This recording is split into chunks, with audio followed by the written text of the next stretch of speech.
Breaking news. Nagar Kurnool జిల్లా కల్వకుర్తిలో విషాదం చోటు చేసుకుంది. భర్త మరణం తట్టుకోలేక ఇద్దరు పిల్లలకు విషమిచ్చి తల్లి ఆత్మహత్య చేసుకుంది.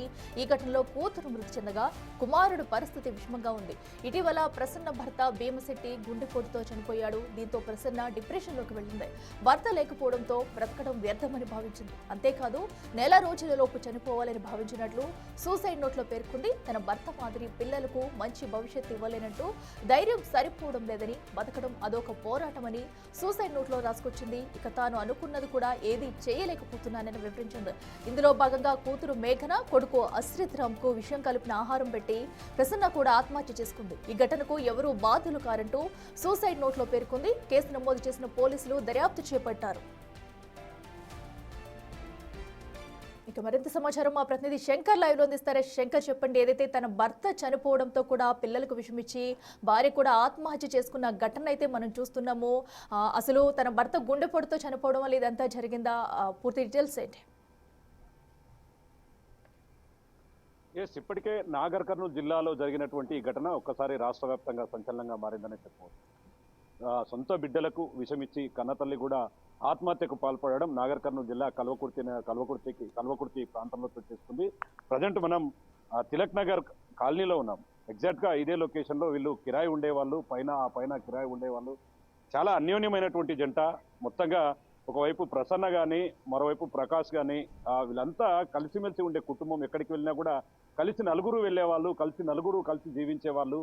కానీ పెళ్ళైన 16 సంవత్సరాల తర్వాత 40 రోజుల క్రితం భర్త హార్ట్ స్ట్రోక్ తో చనిపోవడం జరిగింది. దీన్ని జీర్ణించుకోలేకపోయినటువంటి ప్రసన్న తన భర్త లేకపోతే తను బతకడం ఎందుకు, తనతో లేకపోతే తను ఉండడం ఎందుకు అంటూ కూడా ఒక సీరియస్ గా ఒక డిసిజన్ తీసుకున్నటువంటి సిచ్యువేషన్ అయితే కనపడ్డది.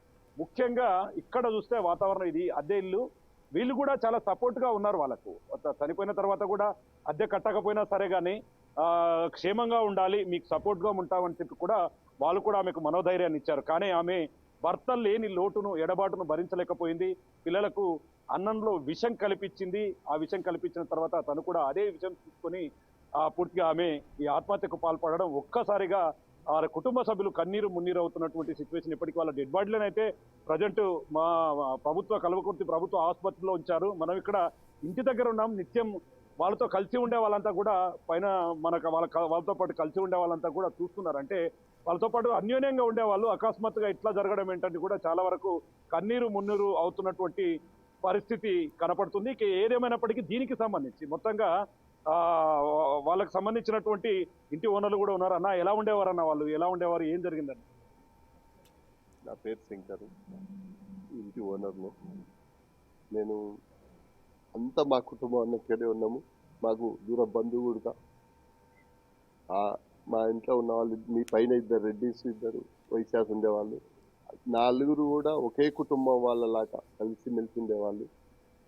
ఎవరింటే ఇబ్బంది ఉన్న పిల్లలకి వీలు లేకపోయినా వాళ్ళు లేకపోయినా వీళ్ళు తినిపించినట్టు పెట్టినట్టు ఉండేవాళ్ళు. నిన్న కూడా శుభదినం అని జనవరి 1 మేము దేవాలయానికి వెళ్ళి వచ్చేసరికి ఇంట్లోనే ఉన్నారు 3. వాళ్ళకి ప్రసాదం కూడా మా ఆవిడ పక్క వాళ్ళు పొయ్యి ఇచ్చి మందలిచ్చి రావడం జరిగింది. అర్ధగంట ముందే వాళ్ళకి ప్రసాదం ఇచ్చి కిందికి వచ్చి నేను తిని ఇట్లా కూర్చున్న 10 నిమిషాలకే వాళ్ళ తమ్ముడు వాళ్ళ బైక్ మీద వాళ్ళ అత్తను తీసుకొని వచ్చాడు. పైకి పోతే తలుపు కొడితే తీస్తలేరు అని సప్పుడు వచ్చేసరికి పక్క వాళ్ళు వచ్చారు. మా దగ్గరికి వచ్చి తెలిసేసరికి మేమందరం ఊరికి 10 మంది అయినాం. ఏంది అని వచ్చేవరకు ఆ ఫ్లాట్ తలుపు తీసిండు.